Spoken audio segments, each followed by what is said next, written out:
Joe Rogan just blasted Jake Paul after he bailed on his fight with Mike Perry. Forget about Mike Tyson, because according to Jake, that fight is old news and already canceled. Instead, Jake hyped up a massive showdown with Mike Perry for July 20th. Everything was set until Jake pulled the plug on that one too. It's like he's only in it for the fame that comes with announcing these fights. After getting his butt handed to him by Tommy Fury, Jake seems terrified of taking another hit. Joe Rogan has had enough of Jake's antics. He exposed Jake's pattern of setting up fights only to cancel them, and trust me, this could completely derail Jake's career. By now, you probably heard that Jake Paul canceled his much-anticipated fight with Mike Tyson, sending the boxing world into chaos. Fans who had eagerly bought their tickets to see the YouTube star clash with the legendary boxer were left in the lurch. Promotions were in full swing, ads were everywhere, and despite his health struggles, Tyson was geared up and ready to rumble. But then Jake, in a move that left everyone stunned, decided to pivot and set up a fight with Mike Perry instead.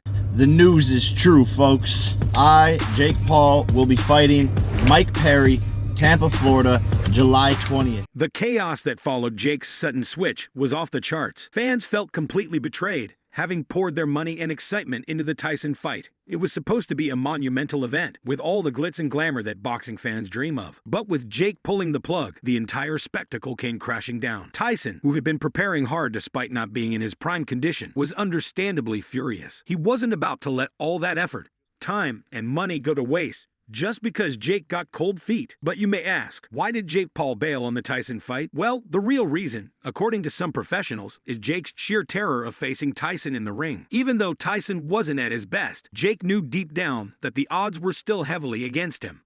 He had talked a big game about taking down the legend, but the reality of actually stepping into the ring with Tyson was a whole different beast. Jake's confidence started to waver, and he realized that the risk of losing to Tyson was too high, even if Tyson wasn't in peak form. And there was a time when he was like, boxer on the planet is Jake Paul. Why? I mean, who's doing it? I mean, if Mike Tyson says, let's do this, are you down? 100%.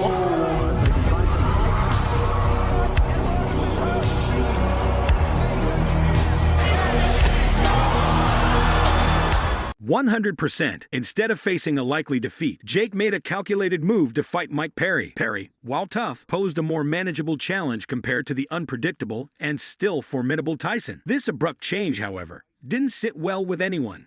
Fans felt royally cheated, having been sold the dream of a Tyson versus Paul showdown.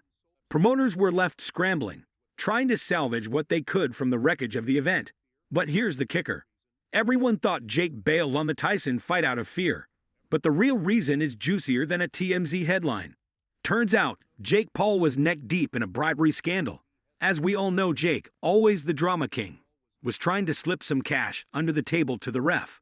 According to insider sources, Jake had secret negotiations going on, hoping to grease the ref's palms for a guaranteed win. But when asked in front of the camera, he acted so unbothered, like it was all just false news. Some shit like, you feel what I'm saying? Yeah, you see it online, you probably don't know. Yeah, my brother thought the fights were rigged. Yeah. My older brother thought for sure they were rigged. And like I had to break it so down. People crazy. thought my bucket pool was rigged online. But like, You know what what do I'm people like not understand? Like, you'll go to jail. Like, I don't. You might have seen Jake in his usual overly confident style, boasting about knocking Tyson out, making it sound like a done deal. Word on the street is that Jake genuinely believed he had the ref in his pocket. He thought a little cash could ensure all the close calls would go his way, maybe even turn a blind eye if things got rough. The details of this alleged bribery attempt are just too good. Jake's team reportedly reached out to the referee, offering a hefty sum to sway the fight. The plan was simple. Make sure any tight decisions went in Jake's favor, and maybe overlook a few hits that could put Jake in a tough spot. In the high-stakes world of big-money boxing, it's not completely unheard of. But like all poorly thought-out schemes, this one didn't go as planned. The referee, either because of integrity or fear of getting caught, didn't take the bait. The bribe didn't stick, and Jake's grand plan started to unravel. With the fight date looming and no guarantee of a fixed outcome, Jake had to act fast. He knew stepping into the ring with Tyson without any backup could spell disaster. This is where it gets even juicier. Realizing his bribery attempt had failed, Jake needed a quick exit strategy. He couldn't risk his reputation and career by getting knocked out by Tyson. So in a move dripping with desperation, Jake switched opponents. He bailed on Tyson and announced a fight with Mike Perry instead. I think he's one of the most violent people on earth. He's undefeated in bare knuckle, which is arguably the craziest sport in the world. So I have a lot of respect for Mike Perry, and I know he's a killer. He's a knockout artist. He's tough. Of course, this abrupt change didn't go unnoticed. Boxing insiders and fans quickly smelled something fishy and started questioning the switch. Rumors about the bribery began to swirl. People started connecting the dots. Jake's over-the-top confidence, the failed bribe, and the last-minute opponent change. Mike Perry, a solid fighter but nowhere near Tyson's level, became the new focus. Jake figured he had a much better chance of winning against Perry, keeping his undefeated streak alive. As the story unfolded, more details about the bribery attempt came to light. Sources close to the situation revealed that the money offered was substantial enough to tempt anyone, but the risk was too high, and the referee chose to stay clean. Jake's camp, of course, denies everything, spinning the narrative that the switch to Perry was a strategic decision based on training and preparation. But the timing and circumstances make that hard to swallow. Now let's break down why Jake picked Mike Perry. I would assume maybe you didn't want to waste the training camp, you wanted to stay busy, but is it more to it than that? Yeah, there's a lot that goes into it, but first and foremost, I'm on a path to world championships, and I wanted to stay active and get... So Perry, while a decent fighter, doesn't have the same intimidating aura as Tyson. Known more for his brawling style than for technical finesse, Perry was seen as an easier, more predictable opponent. Jake's team figured out that Perry's style could be easily dissected and countered, unlike Tyson, whose unpredictability and sheer power could spell disaster for Jake. Perry seemed like a straightforward path to victory. The setup for this fight was meticulously planned behind the scenes. Jake's management team worked tirelessly to engineer this matchup. According to sources, negotiations with Perry's camp began well before the public even knew Tyson was out. Jake's team knew they had to act fast.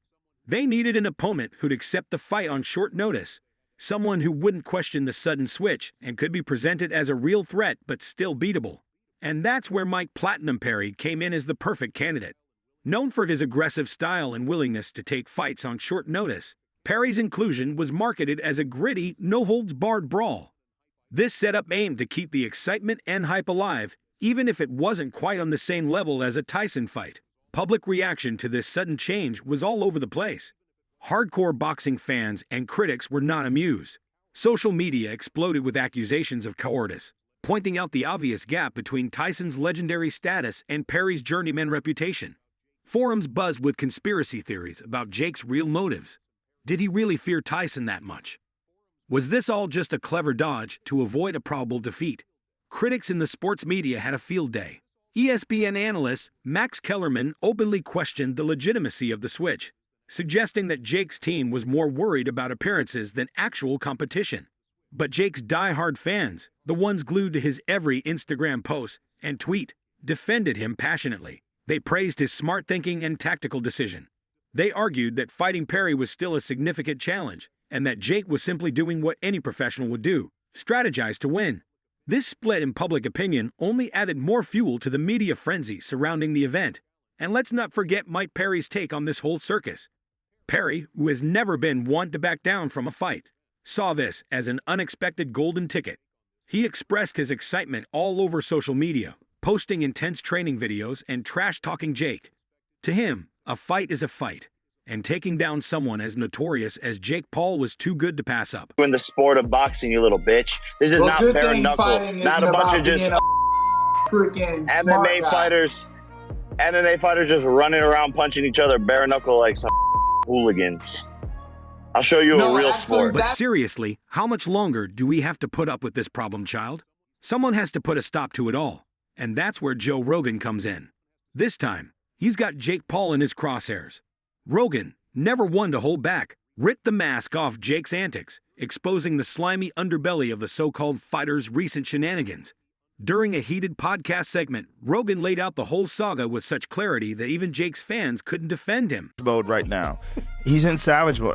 If I was Jake Paul right now, I would be shitting my pants. Oh, bro. Rogan called Jake out for what he really is, a manipulative schemer who's bitten off way more than he can chew. He suggested that Mike Tyson, the iconic boxer duped by Jake's switcheroo, take legal action. And Tyson, not one to sit quietly when wronged, took Rogan's advice to heart.